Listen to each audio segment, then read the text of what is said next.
पंकज रक्षाबंधन के दिन अपने पत्नी को लेकर अपने ससुराल गया हुआ था, जहां पर उसकी सराज के साथ पहले से उसका चक्कर चल रहा था। जब वो अपने ससुराल पहुंच गया तो फिर वो उस रात अपनी सराज का गेम बजाने लगा। और जब पंकज रात को अपनी सराज का गेम बजा रहा था तभी अचानक उसकी पत्नी पहुंच गई। उसके बाद जो हुआ दोस्तों, पूरी घटना जानने के लिए वीडियो को अंत तक जरूर देखें। नमस्कार दोस्तों, स्वागत है आप सभी का हमारे एएसएन क्राइम अफेयर चैनल में।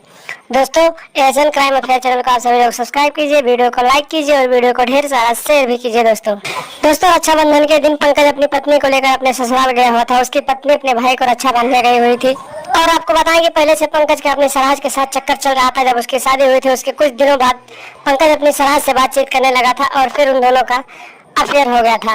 पंकज और उसके सराज का अफेयर काफी लगभग 6 महीने से चल रहा था और इन दिनों के बीच उन दोनों ने कई बार एक दूसरे के साथ 61-62 वाला प्रोग्राम भी चलाया था। उस रात भी पंकज अपनी सराज के साथ रात के 12 बजे 61-62 वाला प्रोग्राम चला रहा था। तभी अचानक वहां पर उसकी पत्नी पहुंच गई और फिर उसने जब अपने पति को अपनी भाभी के साथ 61-62 करते हुए देखा तो फिर अपने पति से लड़ाई झगड़ा करने लगी।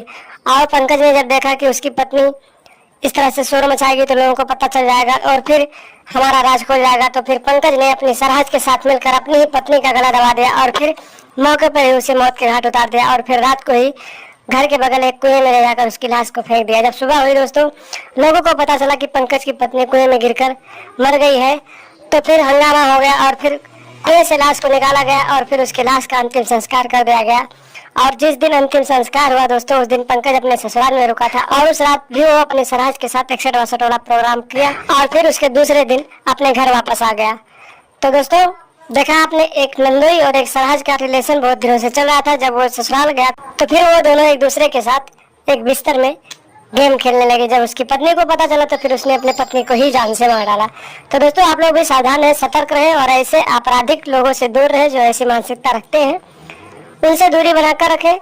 घर परिवार को सुरक्षित रखें। लगातार हमारे साथ बने रहें, हमारे चैनल को सब्सक्राइब कर लें और हमेशा देखते रहें एएसएन क्राइम अफेयर।